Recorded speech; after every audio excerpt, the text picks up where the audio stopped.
Hello, everyone. I have an announcement on Hurricane Irma. The President of the General Assembly, together with the Secretary General, will co-host a high-level meeting this Monday, September 18th, in the Trusteeship Council chamber to draw political attention to the devastation caused by Hurricane Irma. The meeting will aim to increase solidarity with those affected and highlight the need for building communities that are more resilient to natural disasters and climate change. Information will also be shared on what is being done at the national, regional, and global levels to respond to the disaster.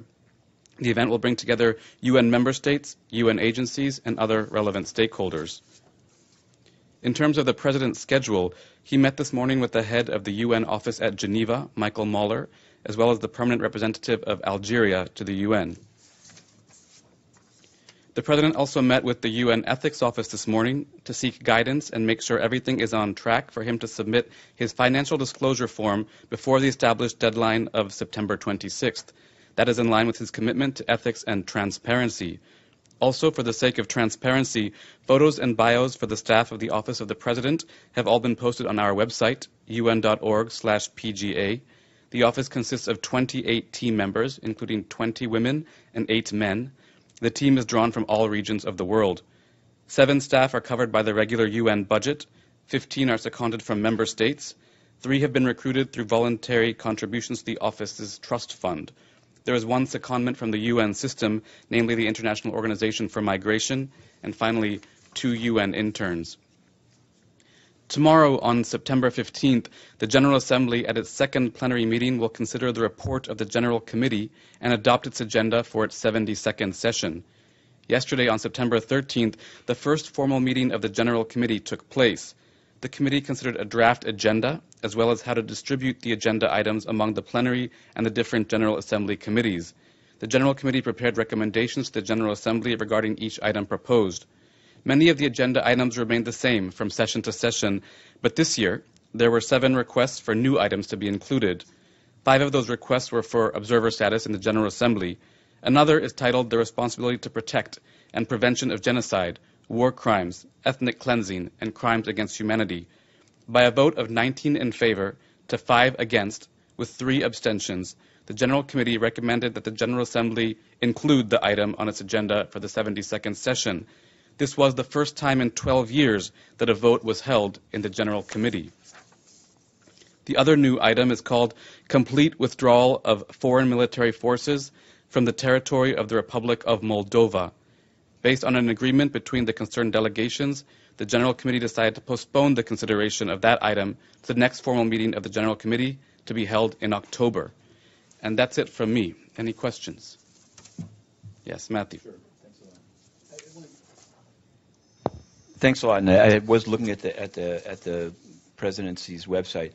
When you say it says under finances coming soon, is that a reference to just the financial disclosure of the president himself, or the financing of the office?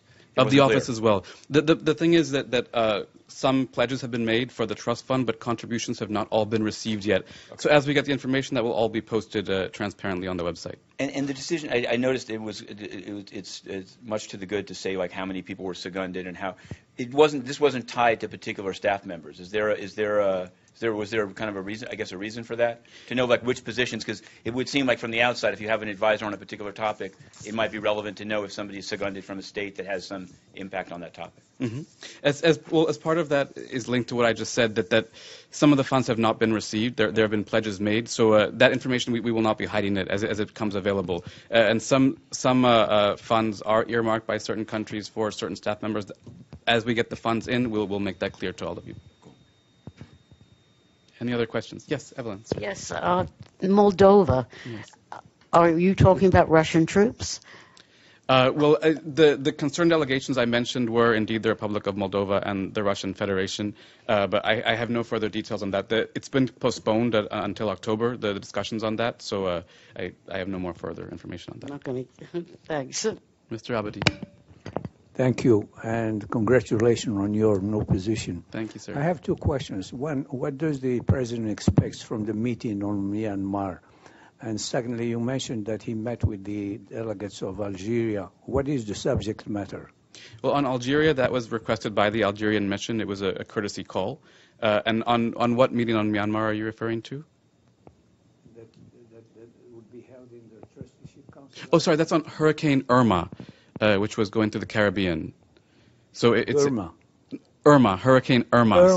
Sorry, yes, that was going through the Caribbean and Florida. That's what that's referring to. Yes. Yes, anyone else? Yes, Evelyn, sorry. Oh, okay, Matthew. Sure. It actually is an Hurricane Irma question. Sure. Today there was a briefing by the International Monetary Fund, and I asked them, and they said that they will not be providing any moratorium on debt payments for the countries impacted by Irma, including Antigua and Barbuda. So I'm wondering, I mean, I don't know if you've gotten to know him well enough yet to speak for him, but does he think, can you ask the President of the General Assembly if he believes that this arm of the UN family, the International Monetary Fund, should show a little love or compassion to people who actually have countries that have debt payments due, even as 90% of their infrastructure has been destroyed? I can follow up with him on that. Okay. Yes, Evelyn. Are you asking for pledges at the Irma Sure. So the meeting? The purpose of the meeting is not to be a pledging conference per se. That said, we've heard that there may be some countries that will be making some pledges. Yes, Mr. Abadi. Yes. During the session, do you expect the President of the General Assembly to give regular press conferences here in this room? Well, he will definitely do a press conference on October 2nd, and that's we decided on that date because then he would have more information on outcomes and achievements of the general debate, which he'll be able to share with you at that time. He'll also have more experience with the president, so he'll be able to brief you on how the outcomes lined up with his expectations. And then after that, he's very willing to meet with the press, so we'll keep arranging press conferences as per your wishes as well. There are no more questions. Thank you. I'll see you tomorrow.